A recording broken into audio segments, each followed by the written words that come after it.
Allu Arjun arrest దేశవ్యాప్తంగా పెద్ద చర్చనీయాంశమైంది. అల్లు అర్జున్ని అన్యాయంగా అరెస్ట్ చేశారని, తప్పిదమని మాత్రమే కాదు ఘోరమని కూడా అనేటువంటి పరిస్థితికి ఇవాళ వచ్చింది. తెలంగాణ ప్రభుత్వం ఏ తప్పు చేయకోకుండానే అల్లు అర్జున్ని అరెస్ట్ చేసి లోపల పెట్టే ప్రయత్నం చేసిందని, ఒక కుట్రపూరితంగానే ప్రభుత్వం వ్యవహరించిందని అందరూ నమ్ముతున్నారు. నేను కూడా నమ్ముతున్నాను అనుకోండి, అది వేరే విషయం. ఎందుకనంటే శుక్రవారం రోజు అరెస్ట్ చేశారు. ఏ శుక్రవారం అరెస్ట్ చేయకూడదంటే, ఎప్పుడైతే జైల్లో పెట్టి 2-3 రోజులు నిర్బంధించాలని భావిస్తారో ప్రభుత్వం కానీ పోలీసులు కానీ, అలాంటి వ్యక్తిని శుక్రవారం అరెస్ట్ చేస్తారు. శుక్రవారం అరెస్ట్ చేస్తే శని ఆదివారాలు న్యాయస్థానాలకు సెలవు ఉంటుంది. కాబట్టి అయినా సరే ఇవాళే రిలీజ్ చేసేయండి అని కోర్టు వారు ఆదేశించారు. కానీ రిలీజ్ కాల. ఆ రాత్రంతా, అంటే నిన్న రాత్రంతా బన్నీ ఇన్విటబుల్గా చించిలగూడ జైల్లో గడపవలసిన పరిస్థితి ఏర్పడింది. అంటే 2 రోజులు నిర్బంధించాలనుకునేవారు ఒక రాత్రి నిర్బంధించడంలో సఫలమైపోయారు. ఇది అన్యాయం అంటున్నారు. ఇది కోర్టు ధిక్కరణ అని కూడా గట్టిగా చెప్పేటటువంటి ప్రయత్నం చేస్తున్నారు. దాని మీద కోర్టు ధిక్కరణకు కూడా మళ్ళా కోర్టుకు వెళ్ళాలని బన్నీకి సంబంధించినటువంటి న్యాయవాది బృందం నిర్ణయించిందని మనం అందరం కూడా చూస్తున్నాం. అసలు నాకు తెలియగలుగుతాను, బన్నీని అంత దారుణంగా అరెస్ట్ చేయాల్సినటువంటి అవసరం ఏముంది? శుక్రవారం అరెస్ట్ చేయడం ఒకటి, డైరెక్ట్గా బెడ్రూమ్లోకి వెళ్ళి ఆయన్ని అరెస్ట్ చేసే కార్యక్రమం. బన్నీ కూడా చాలా బాధపడ్డాడు. బన్నీ కాదు, ఎవరైనా బాధపడతారు. అసలు కేసు ఉంటే, రిజిస్టర్ అయి ఉంటే, అదే మిమ్మల్ని అరెస్ట్ చేస్తున్నావు రండి పోలీస్ స్టేషన్ కంటే రాని పారిపోయే హీరోనా అతను కాదు కదా, ఎక్కడికి పోయేటటువంటి వ్యక్తి కూడా కాదు కదా. అలాంటిది డైరెక్ట్గా బెడ్రూమ్లోకి వెళ్ళిపోయి బెడ్రూమ్ నుంచి తీసుకురావాల్సినటువంటి పని వచ్చిందంటే హ్యూమిలేట్ చేయాలనేటువంటి కోరిక ఈ ప్రభుత్వానికి చాలా బలంగా ఉందనేది చాలా స్పష్టంగా అర్థమవుతుంది.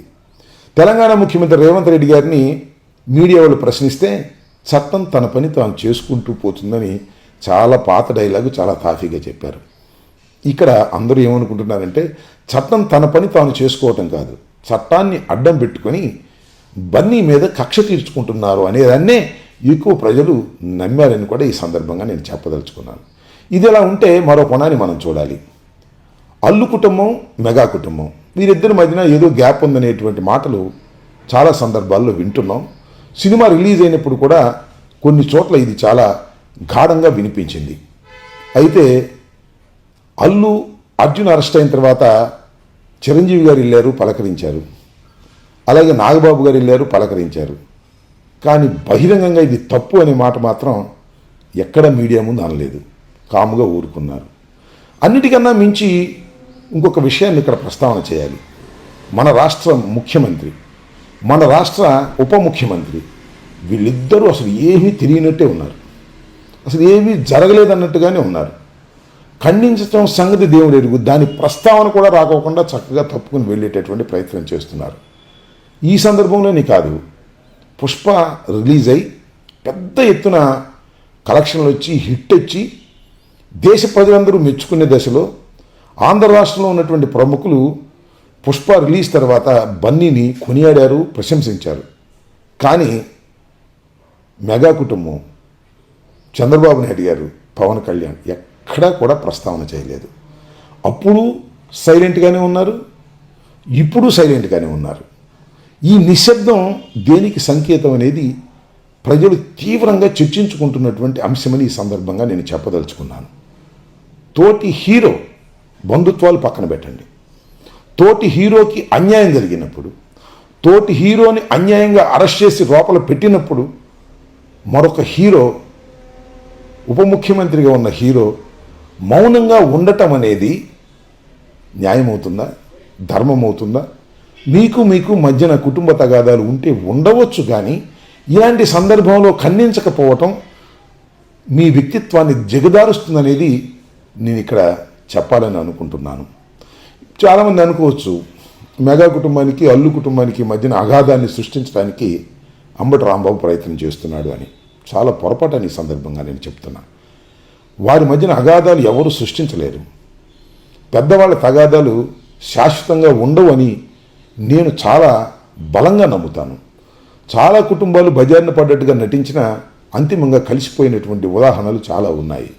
అలాగే వారు చాలా బంధువులు, ఒకరి మీద ఒకరు ఆధారపడుతూ రాజకీయాల్లో కానీ సినిమాల్లో కానీ పైకొచ్చిన వారు. వారి మధ్యన విభేదాలు సృష్టించడం ఎవడి వల్ల కాదు. ఆల్రెడీ విభేదాలు ఉంటే ఆ విభేదాలను తగ్గించుకోవాల్సినటువంటి బాధ్యత వారికి ఉంటుంది. ఇలాంటి సందర్భంలోనే విభేదాలను తగ్గించుకోవడానికి అవకాశం ఉంటుంది. కష్టకాలంలో ఉన్నప్పుడు పలకరించని వారు, కష్టకాలంలో ఉన్నప్పుడు అండగా లేని వారు ఎలా ఉంటుంది ఈ సమాజంలో ఉంటే?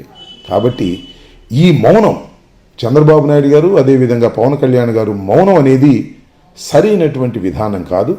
అది మీ వ్యక్తిత్వాన్ని దెబ్బతీస్తుందనే విషయాన్ని గుర్తుపెట్టుకోమని ఈ సందర్భంగా మనవి చేస్తున్నాను.